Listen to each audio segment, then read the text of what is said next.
វត្តជាមួយនឹងការប្រើប្រាស់ retrofit ជាមួយនឹង URL មួយនេះដែលមានស្រាប់ហើយយើងទៅហៅរបស់គេមកប្រើអញ្ចឹងដើម្បីបាន project មួយប៉ុណ្នេះយើង run សិនណាអញ្ចឹងយើងដើម្បីបាន project មួយប៉ុណ្នេះទី1គឺយើងត្រូវ design screen ហើយយើងមាន configuration មួយចំនួនអញ្ចឹងពេល read អ្នកគ្រូនឹងទៅទាញទិន្នន័យមកពីរបស់គេបង្ហាញពេល create អ្នកគ្រូ add ទិន្នន័យចូលរបស់គេមួយពេល update អ្នកគ្រូធ្វើការ update ទិន្នន័យថាវា success អត់ហើយនឹងពេល delete អ្នកគ្រូ test សាកលុបប៉ុន្តែធម្មតាមួយរបស់គេយើងអាចលុបកែអីផ្ដេសផ្ដាស់បានទេយើងគ្រាន់តែ test នៅក្នុងការយើងបញ្ចូលទៅវាបានអត់អញ្ចឹងជា first step ពេលយើងបង្កើត project ហើយគឺយើងមកធ្វើការជាមួយbuild Gradle module app នៅក្នុងនោះមាន plugin មាន Android បញ្ជាក់ពី package របស់ខ្លួនឯងមាន version compile មាន SDK target version របស់ app យើងអីចឹងទៅអញ្ចឹងឡើយនេះបងឯងមានការឡើង version អីមកដូរនៅនឹងណាបន្ទាប់មកគឺខាងក្រោមនេះយើងមានតាក់ទងនឹង dependency អញ្ចឹងនៅក្នុង dependency ហ្នឹងគឺវាធ្វើការជាមួយនឹងការ add នៅ library ផ្សេងអញ្ចឹងបើសិនជាអូនឯងត្រូវការប្រើ library ផ្សេងអូនឯងយកមក add ទៅហើយបន្ទាប់មកអូនឯងចុច sync នៅលើនេះពេលយើង add ហើយអញ្ចឹងមុនហ្នឹងយើងធ្វើហើយវាមាន sync បន្ទាប់មកយើងធ្វើការមួយទៀតនៅលើ manifest file គឺយើងទៅ add តាក់ទងនឹង user permission គឺ internet permission ព្រោះយើងទៅធ្វើការជាមួយនឹងខាងក្រៅអញ្ចឹងគួរតែបើក permission internet បន្ទាប់មកគឺយើងបានធ្វើការជាមួយនឹង package project យើងអញ្ចឹងយើង right click new ហើយ package នេះហើយអូនឯងបង្កើត package មួយឈ្មោះ API អញ្ចឹងអូនឯង enter ទៅបាន package ហ្នឹងហើយបន្ទាប់មកអូនឯងបង្កើត class ចំនួន2ហើយ interface 1អញ្ចឹងទី1ដែលយើងបង្កើតហ្នឹងគឺតាក់ទងនឹង post class ដែលជាហៅវាថាជា data model class ហើយវាមាន field ដូចទៅនឹង table នៅក្នុង database យើងអញ្ចឹងបើ table យើងនៅក្នុង database មានដូចជា ID title body អញ្ចឹងឬក៏ description ឬក៏អីទៀតអញ្ចឹងទៅគឺអូនឯងអាចនឹងបង្កើតនៅក្នុង class នេះជា member របស់ variable ហ្នឹងទៅតាមអីដែលអូនឯងចង់បានបន្ទាប់មកអូនឯងទៅ generate យើង right click ហើយ generate constructor 2មក get ហើយនឹង set របស់ field ទាំង4ហ្នឹងមកហើយនឹងមាន to string អញ្ចឹងធ្វើមក generate អញ្ចឹងតាមពិតយើងត្រូវទៅសេតែ2ជួរទេយើងទៅសេតែ2ជួរនេះហើយយើងអាច click ហើយ generate right click ហើយ generate ហើយអូនឯង generate អាហ្នឹងមកអញ្ចឹងបើយើង generate constructor យើងគ្រាន់តែ select មកហើយយើងចុចមកយើង generate បានណាអញ្ចឹងមានន័យថាយើង generate ទៅតាមអីដែលយើងបានមាននៅក្នុង class នេះមកណាអញ្ចឹងយើងធ្វើការ generate ដោយយើងអត់ចាំបាច់សរសេរទេបន្ទាប់មកអូនឯងបង្កើត API service អញ្ចឹងនៅក្នុង API service នេះគឺវាមាន get post put delete អញ្ចឹងអ្នកគ្រូព្យាយាមសរសេរហ្នឹងដើម្បីឲ្យវាមានជា CRUD operation ឬ CRUD operation ដែលធ្វើការជាមួយ database អូនឯងអាចធ្វើការ link បានអញ្ចឹងនៅក្នុងហ្នឹងជាធម្មតាឲ្យតែពាក្យមាន add ពីមុខអញ្ចឹងជាទូទៅវាមានមកពី retrofit អីអញ្ចឹងអូនឯងវាយតែ add ទៅវា auto ធ្លាក់អានេះឲ្យហើយអញ្ចឹងយើងហៅវាប្រើមកហើយយើងធ្លាប់រៀនសរសេរ API ហើយអញ្ចឹងយើងដឹងថាអា delete នឹងធ្វើអីអា get ធ្វើអី path ធ្វើអី body ធ្វើអី post ធ្វើអីអញ្ចឹងមានន័យថាយើងធ្លាប់រៀនហើយអញ្ចឹងយើងគ្រាន់តែយកមកប្រើទេអញ្ចឹងយើងសរសេរវាមកនៅក្នុង get យើងធ្វើអីត link URL មិនមាន body មាន path មិនគឺយើងធ្វើទៅតាមអីដែលយើងមាននៅក្នុងនេះមកបន្តមកទៀតគឺយើងទៅបង្កើត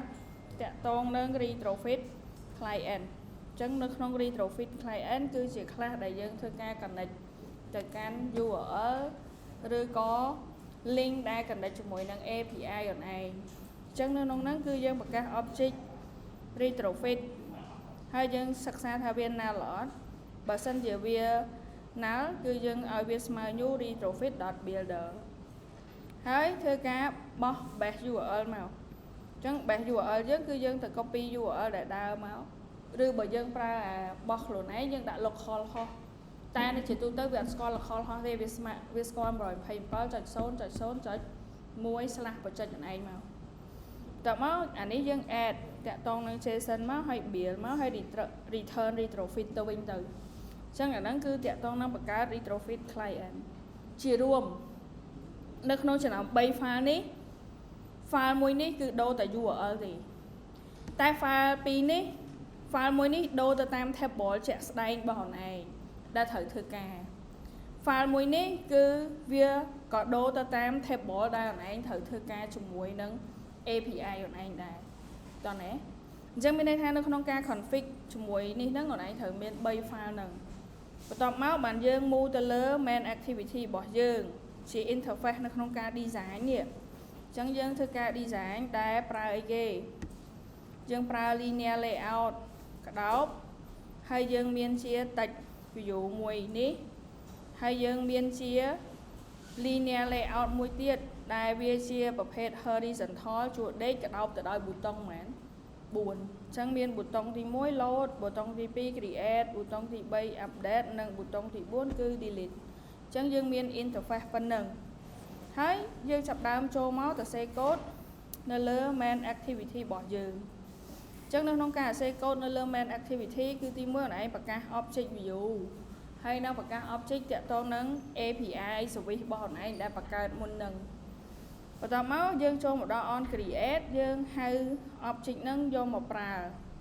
ដើម្បីឲ្យវាក្លាយទៅជា object ពេញលេញហើយយើងប្រកាសនៅ link view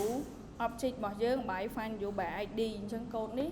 ជាទូទៅនៅពេលដែលយើងមាន view នៅលើ HTML ចង់ឲ្យវាស្គាល់មួយ Java យើងត្រូវតែប្រើអាហ្នឹងណាបន្ទាប់មកខាងក្រោមនេះគឺវាមានតួនាទីនៅក្នុងការអីគេធ្វើ event ទៅតាមយើងចង់បាននៅលើប៊ូតុងមួយអញ្ចឹងដែលប៊ូតុង load មានមុខងារមួយគឺ create ប៊ូតុង create មានមុខងារមួយគឺយើងដាក់ទិន្នន័យចូលប៊ូតុង delete update គឺវាធ្វើការ delete ហើយនឹង update អញ្ចឹងអ្នកគ្រូ point ទៅកាន់ method 4 ទៀតអញ្ចឹងអ្នកគ្រូបង្កើត method នៅខាងក្រោមនេះដែល method ទី1នេះមានលក្ខណៈតាក់ទងនឹង load អញ្ចឹង load ហ្នឹងអ្នកគ្រូយក API.get post អញ្ចឹងសួរថា get post ហ្នឹងបានមកពីណានេះវាបានមកពី API service អ្នកគ្រូនេះវាមាន call get post នេះអញ្ចឹងនៅពេលដែលអ្នកគ្រូប្រើ object API dot ឃើញទេវាចេញ get post delete post create post update post ដូចអីដែលអ្នកគ្រូមាននៅក្នុងAPI service មិនអញ្ចឹងអ្នកគ្រូអាច get post មកហើយ dot ពេល dot ហើយវាមាន method មួយរបស់ retrofit ឈ្មោះថា enq ដើម្បីធ្វើការ connect ជាមួយនឹង API យើងគឺយើង enter មកហើយយើងប្រើ new ពេល new ហើយ space ទៅវានឹង generate នៅ interface របស់ callback function របស់ retrofit មកឲ្យយើងប្រើអញ្ចឹងយើង enter វាទៅនេះវា auto generate នៅ response ហើយនឹង failure ឲ្យយើងអញ្ចឹង case response នៅពេលណានៅពេលដែលវាដើរទៅហើយ success វានឹងចូល response តែនៅពេលដែលវាអត់ success គឺវានឹងចូលមកនៅក្នុង failure អញ្ចឹងមានន័យថាអីដែលឯងត្រូវធ្វើការគឺខ្លួនឯងធ្វើការនៅក្នុងនេះ do your work អញ្ចឹងណា do your work នៅហ្នឹងមកអញ្ចឹងមានន័យថាអីដែលខ្លួនឯង fill in ហ្នឹងគឺជា business logic របស់ខ្លួនឯងដែលត្រូវធ្វើការក្រោយពីទិន្នន័យ load មកអញ្ចឹងណាអញ្ចឹងយើងត្រូវ fill in នៅក្នុងអាពេលទិន្នន័យ load មកហ្នឹងតើយើង fill in អីអញ្ចឹងនៅក្នុងរបស់អ្នកគ្រូនេះគឺពេលដែល success អ្នកគ្រូយក string builder មកប្រើហើយបន្ទាប់មកធ្វើការ loop ទិន្នន័យដែលមានដែលមកពី response body ហ្នឹងហើយមកតគ្នាហើយនឹង add វាចូលទៅក្នុង text view មួយហ្នឹងហើយបើអត់ទេអ្នកគ្រូបោះ message error នៅលើ text view អញ្ចឹងបានអ្នកខ្លះពេលដែលឃើញអត់ដើរវានឹងចេញ message error នៅលើហ្នឹងឲ្យយើងតែម្ដងអញ្ចឹងណាអញ្ចឹងមានន័យថា method ផ្សេងខាងក្រោមទៀតគឺយើងធ្វើដូចគ្នាហ្នឹងឯងវាយតែប៉ុណ្្នឹងទៅគឺវា fill in ហើយអញ្ចឹងខាងក្រោមមួយនេះគឺតាក់ទងនឹង post អញ្ចឹងពេល post យើងត្រូវមាន object post មួយដែលបោះមកអញ្ចឹងយើងមាន ID មាន create post កន្លែងនេះគឺអ្នកគ្រូ set តម្លៃ static ពីអ្នកគ្រូទៅពាក្យថា static មានន័យថាអ្នកគ្រូអត់បាន dynamic ចាប់យកមកពី keyboard ទេគឺអ្នកគ្រូបញ្ចូលអាហ្នឹងយកហ្មងប៉ុន្តែបើអ្នកទាំងអស់គ្នាចង់ឲ្យ dynamic គឺអូនឯងត្រូវឲ្យគេបញ្ចូលពី edit text បានចូលនៅក្នុងហ្នឹងតោះណាហើយបន្ទាប់មកអ្នកគ្រូយក api.create post ហើយបោះ object ហ្នឹងមកនេះហើយហៅ callback ទៅបើសិនជាវា success យើងនឹងអាចចាប់បាន ID ហើយនឹង response text យកមកតែបើអត់ទេវា show error ដូចគ្នាអូខេអញ្ចឹងនៅពេលដែលវាអត់ដើរគឺគេបោះតែ error មកទេ